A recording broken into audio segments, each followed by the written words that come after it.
Chers amis, bonjour. À chaque fois que les Gilets jaunes organisent une nouvelle journée de manifestation, un acte 3, un acte 4, un acte 5, un acte 6 et bientôt un acte 7, nous avons droit à la même ritournelle de la part des autorités et de la part de nombre de journalistes. Arrêtez, il faut que ce mouvement cesse, ce n'est plus possible.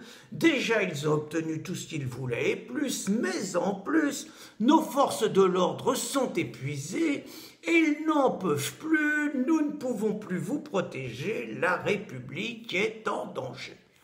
Nul ne peut contester que ces derniers mois, les forces de l'ordre, par ailleurs méprisées par ce régime, ont été soumis à rude pression.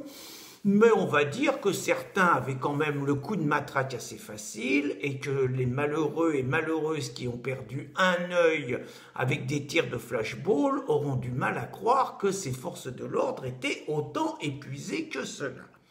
D'autre part, toutes les forces de l'ordre ne sont pas là pour assurer la sécurité des manifestations ou les réprimer. Nous en avons d'autres aussi qui travaillent vaillamment à défendre la République, paraît-il, et la justice. Par exemple, les policiers d'Angoulême ont convoqué 3 gilets jaunes pour les inculper.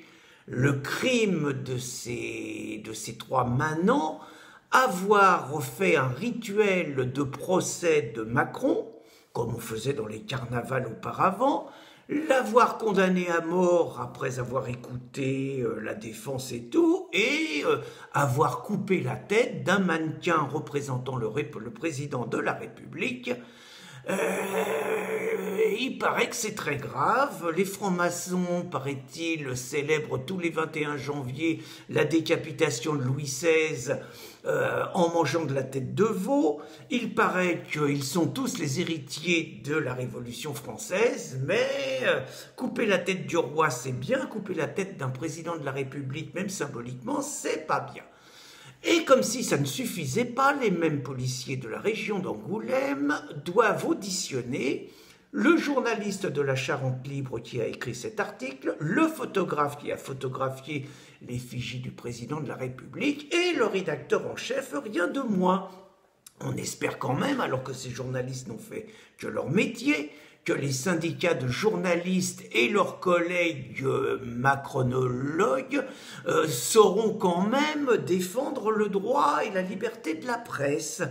D'autre part, notre président, Guy Sebagne, s'est vu notifier le 28 décembre, donc on est admiratif devant la mobilisation au service du pays de juges d'instruction, il s'est donc vu notifier une nouvelle convocation en termes pour une mise en examen prochaine.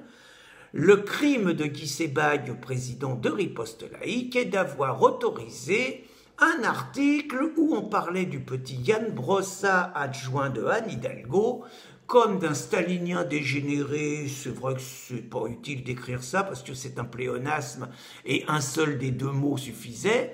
Et d'autre part, un petit-fils d'un traître à Israël, ce qui paraît tout de même juste évident et qu'il ne nie absolument pas puisque son grand-père a pendant plus de 20 ans fourni des documents exclusifs sur la défense d'Israël à l'URSS. Voilà donc notre président à nouveau convoqué par un juge d'instruction.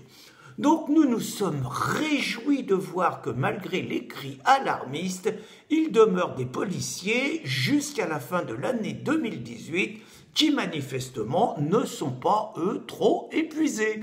Bonne journée les amis.